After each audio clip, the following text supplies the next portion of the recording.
नमस्कार दोस्तों। देखिए, फिलहाल मैं अभी सोया हुआ था और हमारा बिहार में ऐसा एक सिचुएशन आ गया है कि सोने से पहले एक आपको न्यूज देखकर सोना पड़ेगा और जब सोकर उठिएगा तो आपके सामने एक बहुत बड़ा बम फटा हुआ नजर आएगा। बड़ी दुख की बात मैं आज एक वीडियो बना रहा हूं और बड़ी दुख की बात हमें ये के साथ कहना पड़ रहा है कि युवाओं को ज़िंदगी के साथ खिलवाड़ सिर्फ किया जा रहा है और कुछ नहीं किया जा रहा है।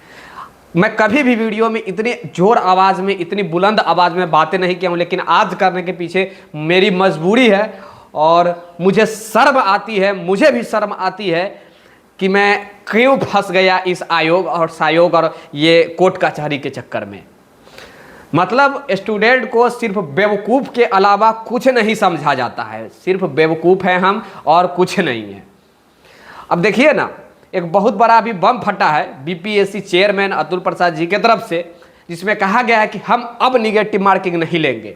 जब एग्ज़ाम के 4 दिन बचा है तो कहा गया कि निगेटिव मार्किंग नहीं लेंगे। चलिए भैया, मैं मानता हूं कि, और उसमें भी कैसे, पेपर जो आपको दिया जाएगा एग्ज़ाम सेंटर पर, उस पेपर में लिखा होगा निगेटिव मार्किंग है, 1/4 निगेटिव मार्किंग है लिखा होगा।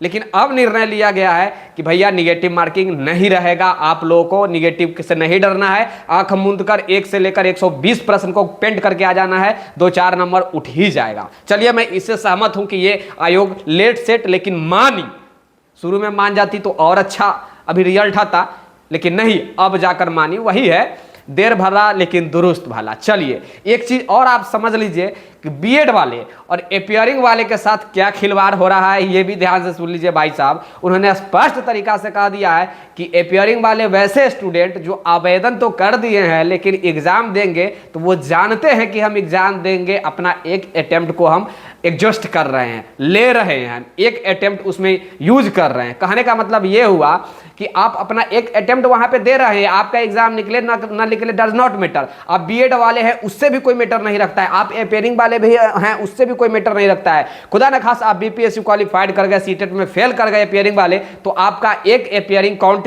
कर दिया जाएगा। ये कतई भी नहीं भूलिएगा, आप एक एक पॉइंट को समझिए। मैं भी पॉइंट एक एक पॉइंट समझाऊं, एक एक पॉइंट देखा हूं, और यही हमारे बिहार का सिचुएशन चल रहा है और यही हमारे बिहार में भी चल रहा है। अभी की इस वक्त की बड़ी खबर जो लोग नहीं देखे हैं वो देख लीजिए।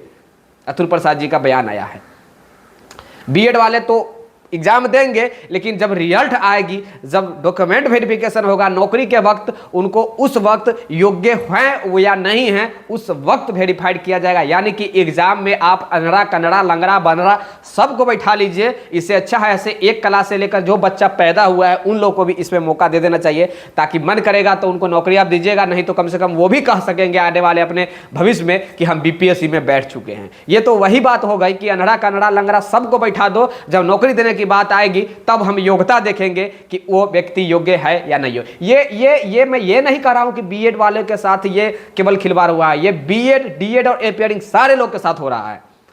अब खुद सोचिए ना, अभी भी डिसाइड किया जा सकता था कि हम बीएड वालों को देंगे। मैं बार बार एक ही चीज बोल रहा था कि यस ऑफ कोर्स आप एग्जाम लीजिए, एक सियोरिटी दीजिए कि एग्जाम लीजिएगा, जो एग्जाम में बैठेगा उसको आप क्वालिफाइड करने के बाद नौकरी देंगे। लेकिन अभी ही इन्होंने स्पष्ट तरीका से श्योर कह दिया है कि केवल आप एग्जाम देंगे, ये नौकरी नहीं है। जब डॉक्यूमेंट वेरिफिकेशन होगा उस वक्त आपकी अहर्ता देखा जाएगा, आप योग्य हैं या नहीं हैं ये उस वक्त देखा जाएगा, उस वक्त के सिचुएशन से देखा जाएगा। हो सकता है कि आपको बाहर कर दिया जाए, हो सकता है कि आपको अंदर कर दिया जाए, लेकिन किसी भी स्थिति में तो अंदर नहीं ही किया जाएगा। सुप्रीम कोर्ट के जजमेंट कोई हलवा नहीं है जो जैसे मन चाहे वैसे खा लेगा।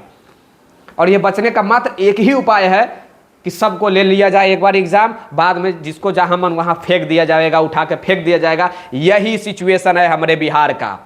धन्य हो प्रभु, धन्य हो।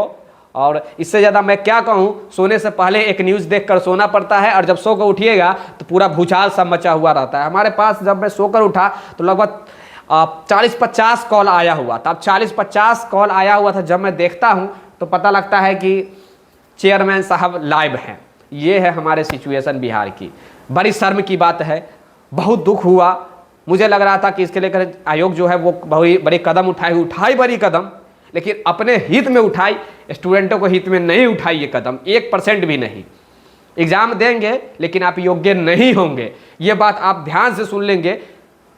अगर वीडियो आप देखे होंगे तो समझ गए होंगे कि उन्होंने क्या कहा है। सही प्रकार से जानकारी के लिए अभी मैं फिर कहीं जा रहा हूँ, मिलता हूँ फिर शाम में आप लोग के बीच। तब तक के लिए जय हिंद, जय भारत। वीडियो को फॉरवर्ड जरूर कर दीजिएगा, शेयर कर दीजिएगा और धन्यवाद।